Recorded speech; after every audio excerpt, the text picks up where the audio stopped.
Welcome to all of you again. So today we are starting a session on Heart Sutra, Prajna Paramita Hritaya Sutra. So Prajna basically is wisdom and Paramita is like transcending perfection. The perfection that transcends the ordinariness into the reality as it is. So Prajna Paramita is the wisdom of transcendental perfection. And this is the teaching which comes in the second turning of the Buddha's teaching. So today I will just give in the beginning some introduction about where Prajna Paramita fits in. For some of you, this may not be new, but to give a context to everybody, I'll just tell where it fits in and then we will go into the details.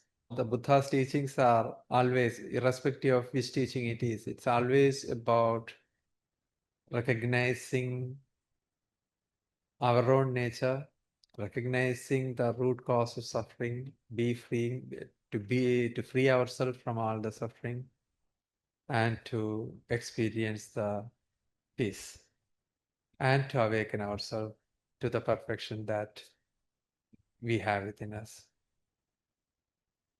So Buddha has taught this in many different cycles, different turnings of the wheel of Dharma, because Buddha does not talk in terms of just philosophy, speculations, and all that. Buddha talks in terms of benefiting beings from where they are.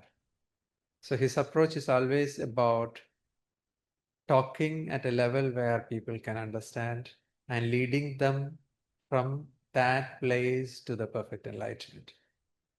So the enlightenment which Buddha experienced, Buddha said that, okay, this is beyond all words, beyond all expression.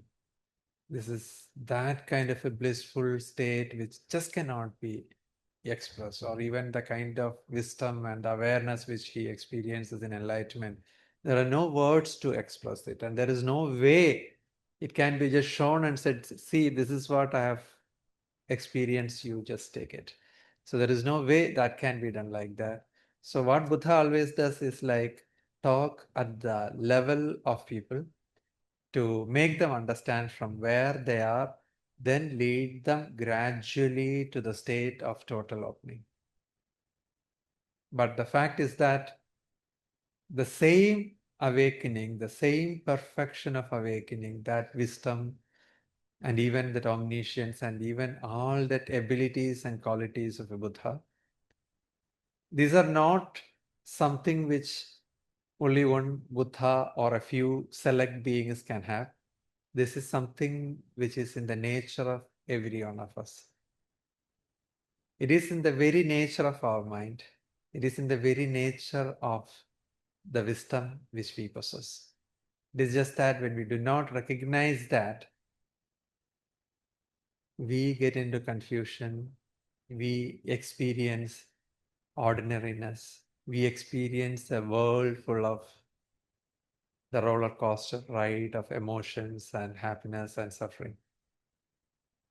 So to free ourselves from that confusion, to experience that perfection which is innate to the nature of our mind,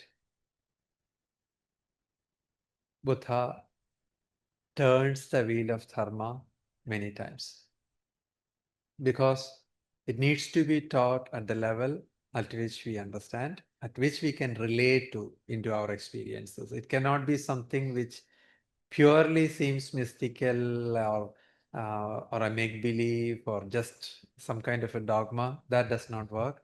So Buddha has to explain at a level where we experience, and from our experience we can relate, oh, this is true. When we just look at our experience in a slightly different way, there is a total release, there is a great peace, or there is a great freedom. So when he explains at a level where it relates to our experiences, right, then we can gradually understand that and take that in and benefit from that, and experience a change within us. So, at the first level, what the Buddha talks about is like understanding that there are causes for suffering. So the suffering does not just happen arbitrarily, because people have all kinds of belief, and the cause of suffering is not so evident to begin with. So we all go through cycles of suffering and happiness, and since we go through a roller coaster ride of happiness and suffering, and the reasons why we suffer, the reasons why we experience happiness, or the reason why sometimes we feel so good and sometimes we feel so dull or down, is not so evident to begin with. So sometimes people think this is just happening arbitrarily. Sometimes people think, oh, this is all the work of somebody else, somebody who is granting us these different feelings. So beyond all that, the Buddha clearly said, no, there is a cause for everything. It is actually the kind of states which we cultivate in our mind, the different emotions that we cultivate in our mind, the different ways of responding to the world, the way in which we uh, do our actions through body, speech, and mind, which means like in our bodily actions as well as through our words, as well as through even our thoughts. When we make actions or even speech or even thought of harming others, we are kind of training our mind towards harm. And when we do things which kind of benefit others, we are training our mind towards a more happy kind of state. So there is a cause there. So there is an emotional state, and there is also the kind of actions which we do. All this affects our happiness and suffering. So the first thing is to understand that there are causes for happiness and suffering, and how we can cultivate more happiness by doing what is right, what is wholesome, through which we can become more free in our mind and more happy in our mind and feel more joy. And avoiding the negativities, how we can kind of cut the uh, the kind of dissatisfied states of mind, and how the irritative states can be removed through that kind of a process. But that is just the beginning. No matter whether we do good or bad, we're doing something and we are experiencing the result of that. There is a cycle that kind of propels by itself, which is called the samsara. Samsara is this world that we experience. And this world which we experience is not something which somebody else has created for us. This is the way we perceive the world because of our own state of our mind. Depending on our state of mind, depending on what you have done, what we have habituated, we see the world in certain way. So this is a bondage that we create for ourselves. The samsara, or the dissatisfactory state of experiencing the world, is something which we create for ourselves without knowing, often without knowing. Okay? Through our clinging, through our emotions, through our actions, we kind of propel it. We kind of energize the minds that arise in our stream to go in one way or the other way, depending upon how we have different emotions coming in us. So how to get rid of this whole cycle itself, how to cut this uh, vicious circle of going round and round and round with this experiences of happiness and suffering, how to be free from that. So that is the essence of what is called the first turning.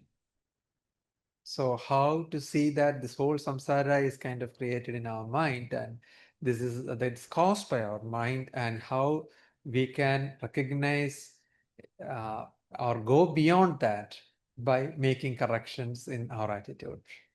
Fundamentally, it is about self-clinging. Okay.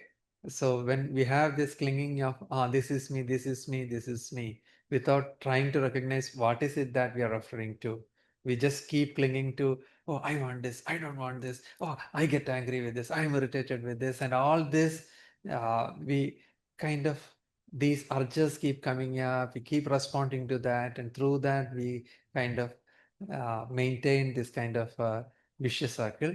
And how to get out of that is by seeing that, oh, this whole thing which we are doing is related to something which we consider as I, which we are not even looking into. We are always wanting to satisfy I, but we do not look into what that I is.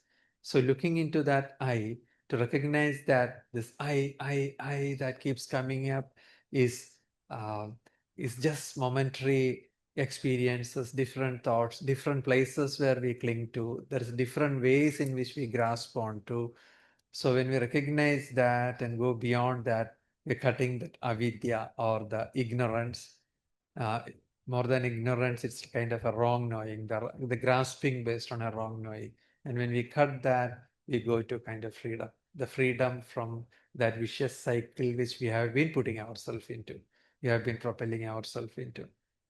So thus we can cut the cycle of birth and death and be free from that. But that's not the end. When we give rise to deep compassion, there is a lot more we can do too. So basically, not taking any bath or totally being free from everything and just being resting in kind of a peace.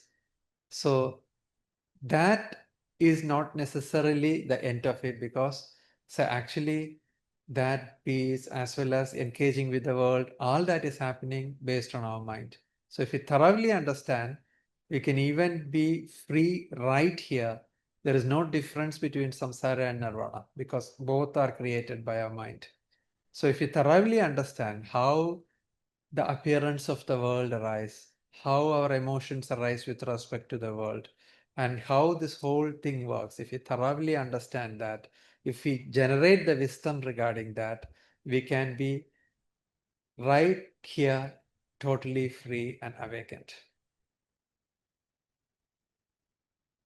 Because when we go deeply, it is not the appearance of things that bind us. It is our clinging to that which binds. So when we take the world to be something which it is not really so, then with respect to that, we face happiness and suffering. We go through that cycle with respect to that. So we can be free from that by understanding deeply. So we can actually be totally free, samsara and nirvana being totally equal. There is no difference. When all these appearances arise itself, if we are clearing what we are doing with these appearances in our mind, if you're correcting that, if you're not giving rise to the conceptual proliferations which kind of bind us, we can be free right here. We can be Buddha. We can be totally awakened. So Prajna Paramita is something about that. So in the second turning, Buddha talks about how the entire appearance, the world of all the appearance, as well as the mind, as well as our emotions, as well as all our habits, all our perceptions and feelings, all of that, how they are all empty, shunya, how they are all empty of inherent existence. Basically, the way we experience the world, the way we perceive things, the way we feel happiness or suffering, the way emotions arise, the way we cognize, all of this, when we look more deeply, what we can see is that, okay, they are all lacking in essence. They lack in essence, they just come when we go deeply, we can say, oh, all this unsatisfactoriness of the experience is something which has been there only because we have been clinging and holding it in a certain way. So the actual wisdom of seeing that it's all empty, empty sometimes brings this wrong notion that nothing is there. Nothing is there, so it's a total voidness. That's not the meaning here. So there is nothing to cling to. there is still an experience, but that experience is not something which can be expressed in conceptual words. So Buddha is trying to take us to something which is beyond what can be expressed in concepts or words. But that needs to be done through the concepts and words, because that's what we understand. So we have a lot of concepts within us. So just saying that, oh, this is not true, and there is something else which is totally free of concepts, there is a totally concept-free reality, then we will conceptualize about that too. So to say that there is a nirvikalpa, conceptless or concept-free kind of reality is just another concept. So it doesn't work by just saying that. So what Buddha has to do is to show that, so where we are holding on to concepts, how we are holding on to what is not real. So to tell that, or to point out that the way we understand things is not reality. There is something lacking there. There are contradictions within that, and break us free from that contradictions. So he has to do that in stages. So when we recognize that, when we see that, oh, okay, this is not how it is, okay, then we are kind of freeing ourselves from that. And this is the process which needs to go on, go on, go on. And this is something also called the middle way.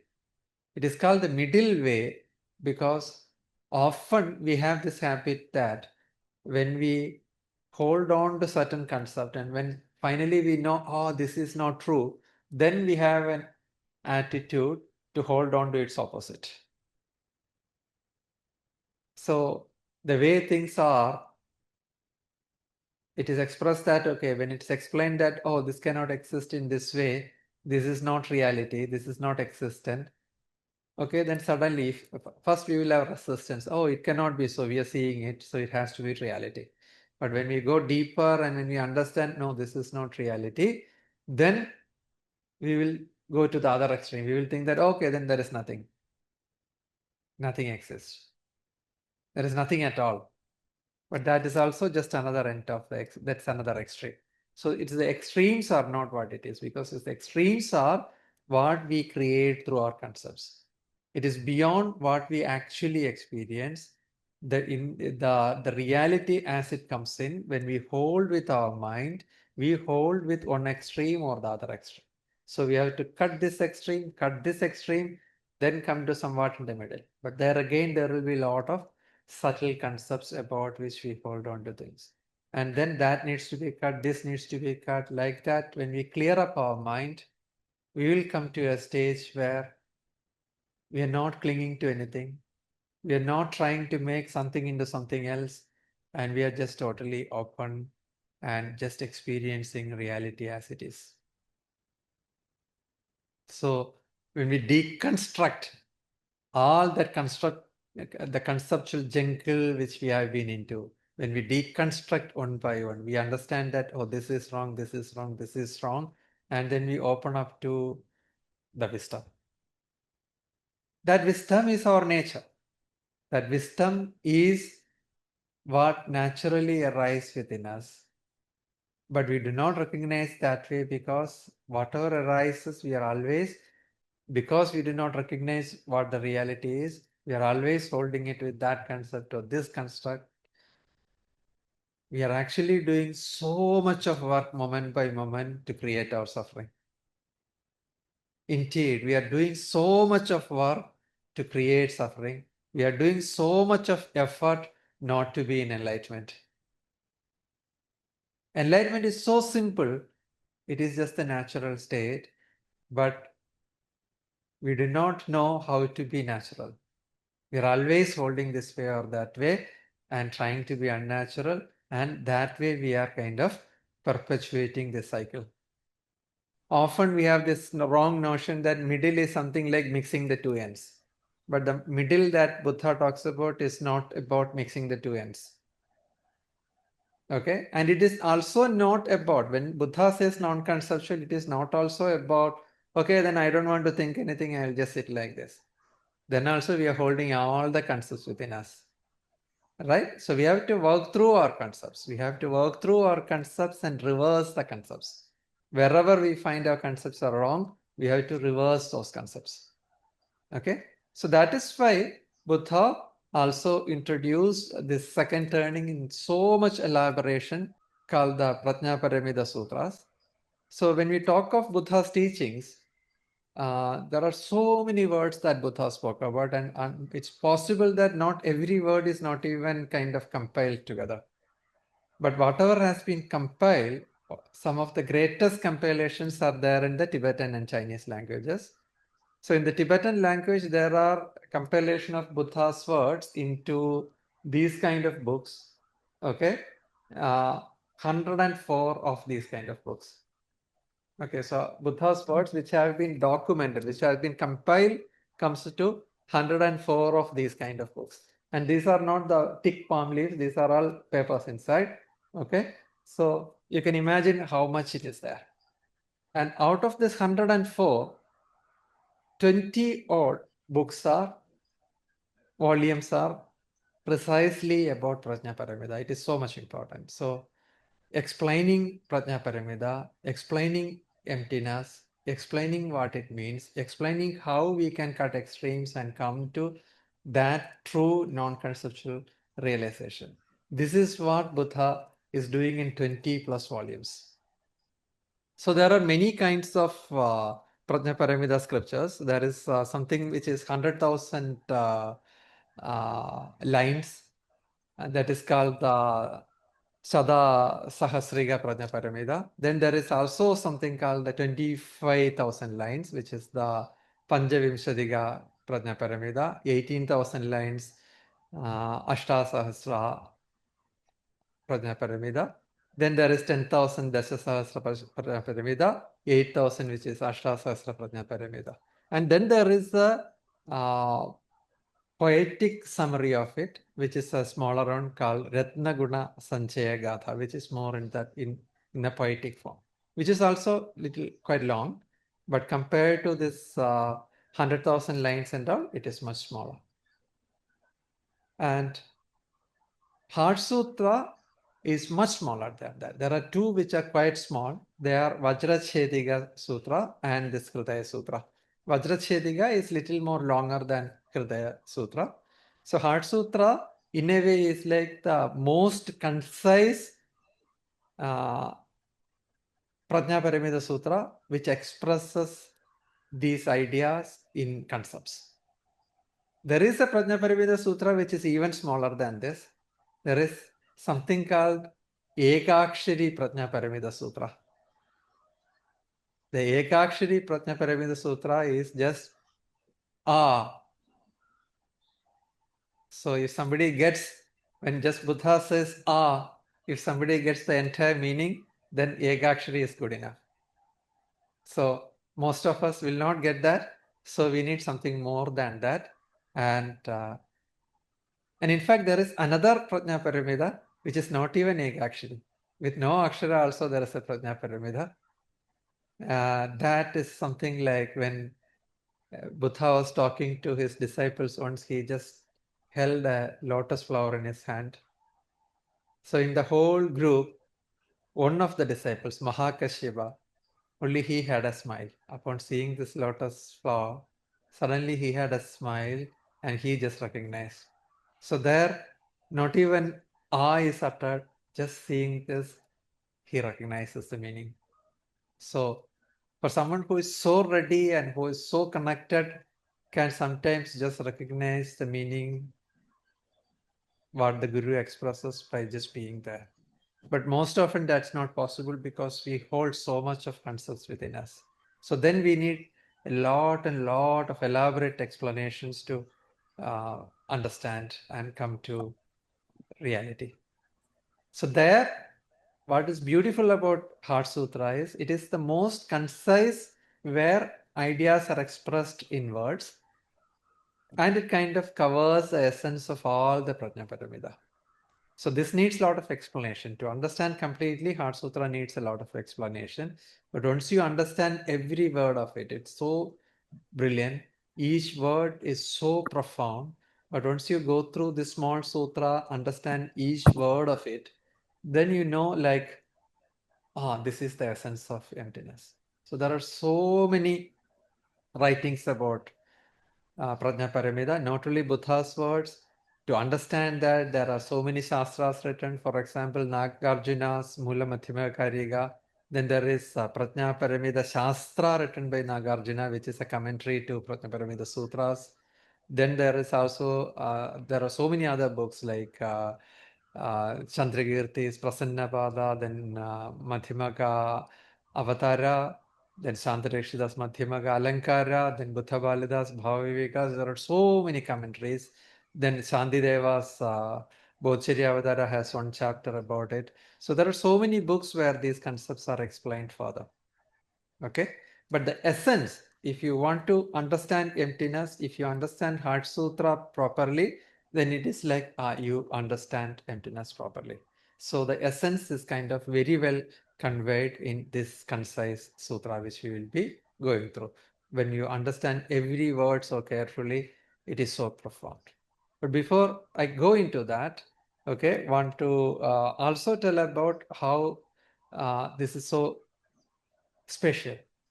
So in this deconstruction of all these concepts which we hold in our mind, this is also something which happened in the modern era, right? Especially in postmodernism and all that. There is so much of deconstruction. Any concept which you hold can be deconstructed. But often the modern deconstruction, including things like existentialism and absurdism and all that, sometimes when emptiness in Buddhism is heard, also people confuse it to be something like that. The modern deconstruction, what happens there is that when you deconstruct and see that, oh, most of the things, all these things which you have been holding in the mind are just concepts and all these are not making any meaning, it's often quite depressive. It is like you don't know what next. So there is nothing which you want to, most of what you're doing is meaningless, then you don't know what to do. But the Buddha's emptiness is not like that. Buddha, when he expresses Prajnaparamita, the wisdom perfection, it's basically taking you to something which is much more beautiful than what you experience now. So it is not at all depressing, it's rather liberating, freeing yourself and bringing you so much of feeling of, okay, I can do much more. You become so joyous. So this emptiness is quite different from the just modern deconstruction. Though the deconstruction approach is similar, like you can use logic, you can deconstruct things, you can free yourself from concept, but where the concepts go, there is that inner wisdom's light. So where the concepts fall apart, there is wisdom's light. So Buddha takes you there. So that is a huge difference. Regarding that, this is a quote from Francisco Varela.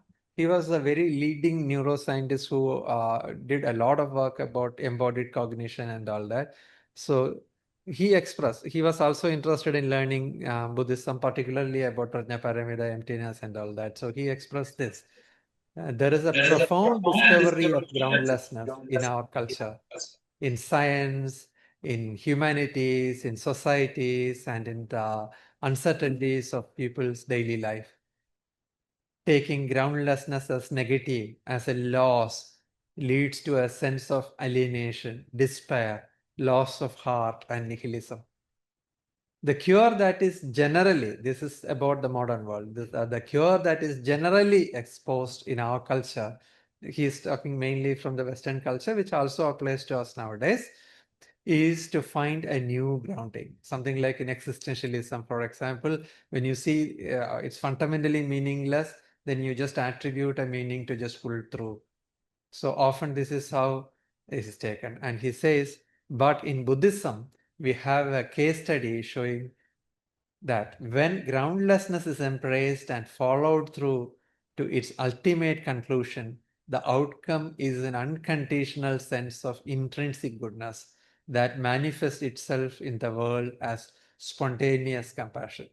So he's very right in saying this. Basically, here when you go beyond concepts and when you see that there is no ground upon which you have to stay, you rather fly. It is not despair, it's not depression, rather you're free to fly. When you're not stuck to a ground, you're free to fly. That kind of freedom comes in there.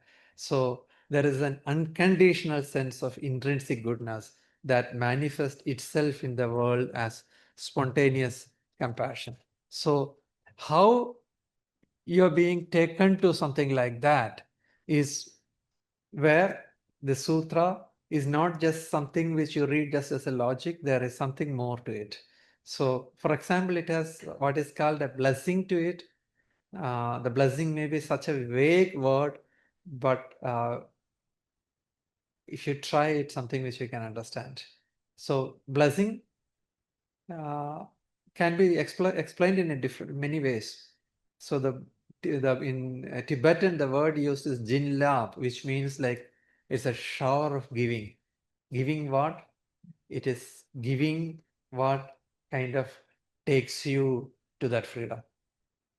Giving that inner wisdom that takes you to the freedom. So blessing can also be in the traditional Buddhist Sanskrit, it is explained as adhisthana. Adhisthana means it is the support upon which you kind of recognize that wisdom. So when everything is kind of shattered apart, you're not kind of put into a place where you're so depressed, meaningless, not like that. So when concepts are broken, you come to the freedom and you experience something which is much more meaningful, joyous, and freeing yourself, liberating.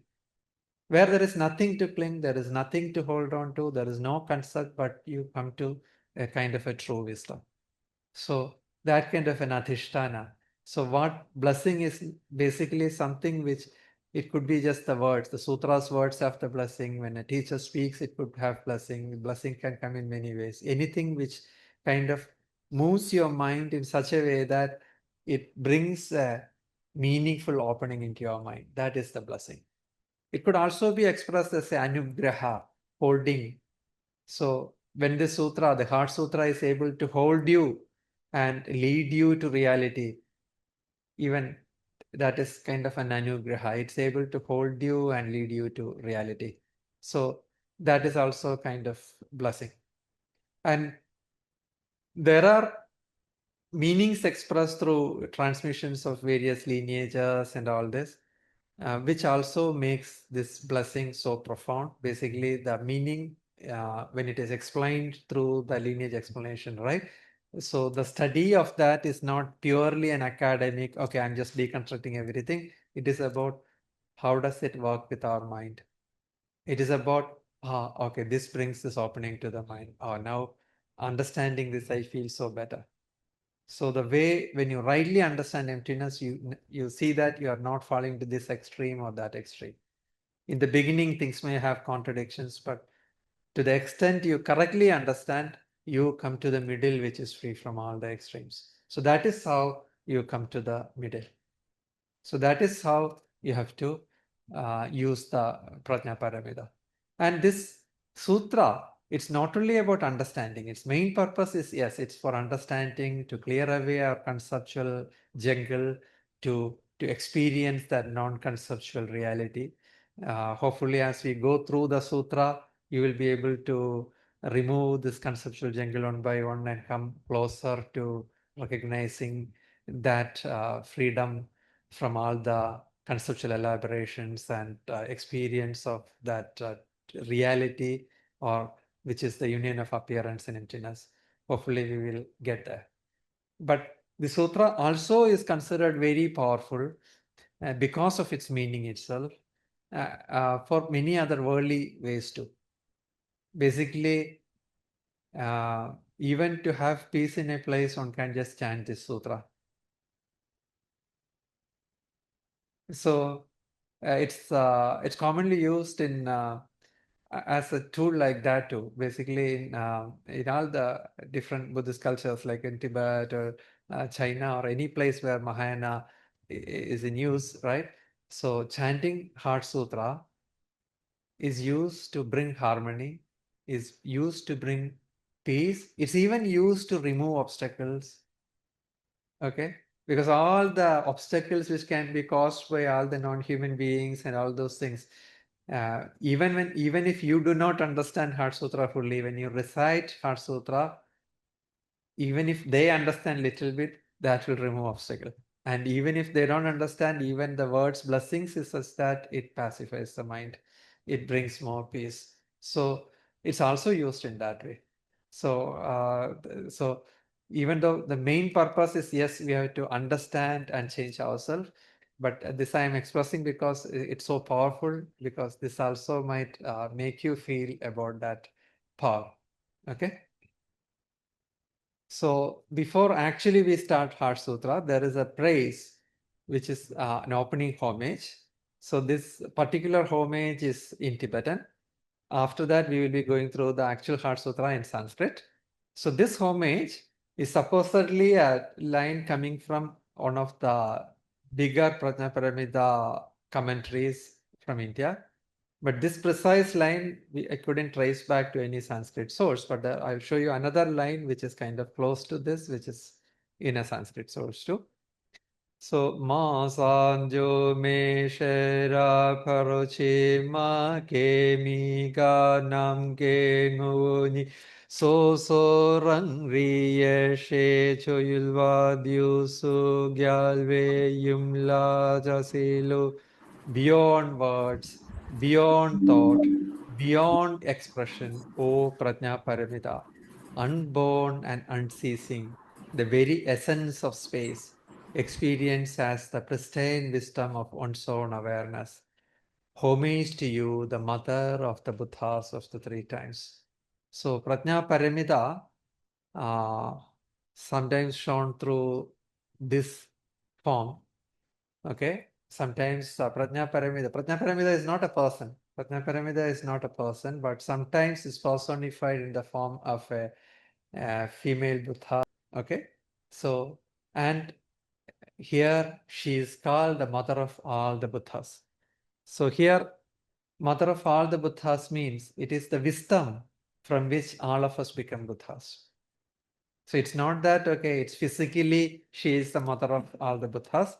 It means that it is this perfection of wisdom, the transcendental perfection of wisdom. When we have this recognition, not just in concepts, but when we recognize directly, when we directly recognize, there we are born as a Buddha. So that way, Prajna Paramita is a Buddha, is a Bhagavati. Bhagavan. Buddha is called a Bhagavan. So female Buddha is called Bhagavati. I'll also explain what Bhagavan means later. But so here, this female Buddha is not really a person, but it's just personified in an image. But it really means like the wisdom, the experience of wisdom that arises within us. When we clear away all that conceptual jungle, when we go beyond all that clinging to concepts, when we free ourselves, this naturally arises within us. So that is what is called the experienced as the wisdom of one's own awareness. So just the natural experience of our awareness, instead of experiencing the samsara with all its difficulties and fears and hopes and all that, there is this utter peace of recognizing everything and recognizing the true state of everything, and that is Prajna Paramita. And when that happens, when you experience Prajna Paramita, you can be born as a Buddha. So that way, she is the mother of all the Buddhas of the three times. And it is beyond words, beyond thought, beyond expression. So the true Prajna Paramita which you come to is like beyond words, beyond thought, beyond expression. It cannot be expressed in words, but still there are Prajnaparamita Sutras of even 100,000 lines, because the 100,000 lines are not showing this is Prajnaparamita, but that lines, through its meaning and through its blessing, settles your mind away from all the confusions. And when your mind is settled away from all the confusions, naturally your awareness experiences Prajnaparamita. And it is unborn and unceasing, the very essence of space. So It's unborn and unceasing means like it's not born from somewhere, it is not ceasing somewhere, it is not like taking birth, it is not going away. These words are to be understood in depth. We will come back to that later. And it's the very essence of space. What is the essence of space? Emptiness. Huh? Emptiness. Yeah, that's another word, but you can experience, right? When you say essence of space, right? It's some kind of an absence, but that is everything is arising in that absence, right? Shunyam. Yeah, but that's Shunya. another word.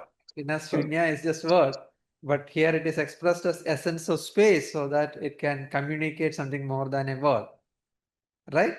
Just think of this space. We are not talking about this space actually. We are talking about the space of experience. But to understand first, we can think of this space in front of us. This very space is where everything comes. I'm sitting in a space, right? All that Buddhas behind are sitting in a space. So space means something, right? Space means something. That's where everything is, right? Yet, can you hold on to that? This is the space? No, right? But in space, appearances are there. But that is the outer space. Similarly, inside there is a space. There is a space of mind. Not the bodies inside, but I'm talking about in our thoughts and all. If you see, there is a space where thoughts arise. Where does it arise? Where do thoughts arise, emotions arise? In which space does it arise? Inside of the body. Huh? Inside of the body, within. Inside the body? There also No. space. Huh? There also space. Yeah. Inside the body is the ordinary space. We are occupying that space. And if we look where the thought is, we cannot find anywhere in the body, right? Yeah. Everything will come from the space only, no? Yes. So everything comes from space, but in this space, we cannot see thoughts and emotion, right? No. But there is a space of mind, not the body, but the space of mind, something which we can experience. In meditation, when the thoughts settle, we experience a space. Between thoughts, we experience a space. And when thoughts settle, there is space. Isn't it? When we meditated, could you experience a space? Between thoughts. But thought itself, you can't place in this outer space, right? But there is an experience of thoughts which you are going through, right? And the thoughts arise from somewhere, vanish somewhere, that space. But then there is also the space of every experience, everything that arise and vanish, outer, inner, and that division, and beyond that division, the non-duality, everything, all kind of experiences. When you recognize the experience, you see that, this is how the experiences come and go. But then sometimes you're just free from all that and you experience a space. So that space, okay, just like how the outer space is there, this is a space, and that space, everything outside, inside, form and thoughts, emotions, outer world, everything arises in your experiences in the space of experience, and you experience that this essence, its essence is like space. There is nothing to hold on to it, but everything is just coming and vanishing there. Okay, so we will go into that much more detail later. But before that, do you have any questions at this point? Is emptiness a step to reality, step in the path to reality, or does it happen spontaneously? As we recognize emptiness, we come to do we come to reality simultaneously? Yes. So step-by-step process. Okay, so it can be say emptiness itself. If you understand it in the correct meaning, it means you see that there is nothing has essence, but at the same time you also experience. Okay, so it's a true experience. It's empty yet appearing. Okay, so one way is you directly break across to that. Heart Sutra's approach is like that. So you directly break across beyond all concepts and directly see, it is like this. As we go through Heart Sutra, it will come. So We experience everything. We experience all the five skandhas, all kinds of experience, and see that, oh, they are all essenceless. So we are experiencing essenceless things, and still there is experience. And when we recognize it's essenceless, we also experience great inner freedom and joy. And they all become maneuverable. Nothing become bondage. When we see that essencelessness, when we see that how they are kind of interconnected, how they are connected to the way we are looking, right? It all changes. But there is still a gradual process sometimes, because first, when we read through this, understand this, what we get is kind of a conceptual clarity. Often, so again, prajna, there are different kinds of prajna, wisdom. So there is first what is called a worldly wisdom. Here, when we talk of prajna paramita, we are not talking about the worldly wisdom. So what worldly wisdom means is that there we are making few errors. Okay, so there is anitya, dukkha, and shunya or anatma, and there is also ashubha. So these things, what it means is that, okay, things are impermanent. So what is changing moment by moment, what is impermanent? In worldly wisdom, often we take it to be permanent. So our normal worldly wisdom is errored there in taking it to be permanent. And then there is dukkha. So what is actually in the nature of suffering, we take it to be in the nature of happiness. Because when we change from one suffering, when we suddenly get something else, the change brings some happiness. When we think, then we think, oh, this is happiness. After a while, that becomes suffering. So often we mistake suffering to be happiness. And then there is what is not self, we take it to be self. Then there is what is ashubha, we take ashubha. Basically, what is impure, we take to be pure. Okay, so contaminated states of mind, we take to be pure. Okay, contaminated things, we feel attraction towards. So these are what the nature of samsara is. So our worldly wisdom usually work at that level. But then there is what is called the prajna paramita, which is basically transcending all these errors and experience everything as it is. So in prajna paramita, it's experiencing everything as it is. But there again, so if you are in a meditation and experiencing it, but then we are out of meditation, even when you come to the natural direct realization of prajna paramita, in meditation, you will see prajna paramita, emptiness, you will see, this is it. But then when you get out of meditation, you still have the ordinary visions. So only in a special state of meditation, you have realization, otherwise you don't have. But then that needs to be transcended through. So often that can be a gradual process. So we will come to that also later. And then Lohit's question is, emptiness is similar to anatma. Yes, emptiness is similar to anatma, but going little more deeper and profound than that. Okay, it goes much more deeper than the just not self. It's more than anatma, it is closer to nairyatma, and it's more than that. We'll come to that as we go deeper. Okay. Any other question? You said about 3 Buddhas in the writing.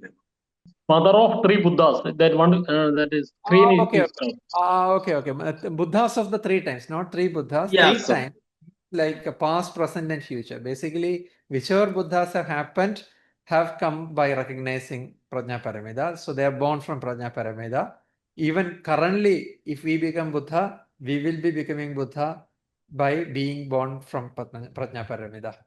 And in future, whoever becomes Buddha, they will also be becoming Buddha by being born from Prajna Paramita. So that way, Buddhas of the 3 times. That's what it meant. Okay. So I was taking about 2 prajnas, right? And so there is the worldly prajna, then there is this prajna paramita, the transcendental prajna, and then there is the total unsurpassed prajna of the Buddhas too. Okay. Basically, Prajnaparamita of the Bodhisattvas would be like in meditation you experience. Then with that insight, when you relate to the world, you are experiencing but in a non-worldly way, but it is still not perfect. But then finally, when it gets perfected with no error, irrespective of whether you're meditating or not, you come to a state where it doesn't matter whether you're meditating or not, you always experience reality as it is, in action. Whatever you do, you are in reality. There you reach the unsurpassed prajna of the Buddhas. There was another question here. Joy, why can't we experience emptiness in our normal day-to-day living? Of course, you can. Right now, here you can experience. Okay. If you can let go of your graspings. Okay. So the question is, why can't you let go of your graspings? Okay. Just let go of all the concepts. Be totally effortless. Okay. You can experience it right now. But the problem is we don't recognize where all we are grasping. And that is where the sutra helps. It tells you, this is where you get stuck. This is where you get stuck. And when you free up like that, you can be there. But someone like Mahakashyapa, when just seeing the flower, Buddha shows was enough. Suddenly to let go of everything. But when that is not enough, we need more words, more expressions like this. I'm saying that the sutra is pointing to more or less a thought experiment. It's not a meditation. It's not pointing to meditation or both. No, it is also pointing to the reality. So the sutra, that is why I said there is also this blessing aspect, because often in the modern world, when there is an academic study of the sutra, what happens is that people only take it as a dry thought, but then the blessing is lost. When you take a dry thought, analyze and keep it aside, you are not working with the mind at that time, right? When you just take it as a thought, okay, this is a nice concept. There are so many people who like emptiness, who do not follow Buddhism also, right? So there are so many people who feel, oh, Buddha is great, Nagarjuna is great, has expressed so many rebellious concepts of breaking down everything. So every concept is proven wrong, wonderful. But as far as it's only done at the conceptual level and left there, it does not become experience. But the actual way sutra is used is that when you recognize each of this, if it should be applied to your mind. And the blessing of sutra is that when you approach it with that kind of a feeling that, oh, this is the blessed words of the Buddha, you are actually making your mind ready for the words to work with your mind. So instead of just being a very dry conceptual analysis, you are letting the words go and work with your mind. So that way, these words can dissolve the concepts which you hold, and there a deeper wisdom can come in. Okay, so we will do the dedication lines and stop with that now for today. Anena punnena dusarvadashita avapyana jetya cha dosha vedusha Jararuja mrityu mahormi sangulat samudhareyam bhavasagara jagat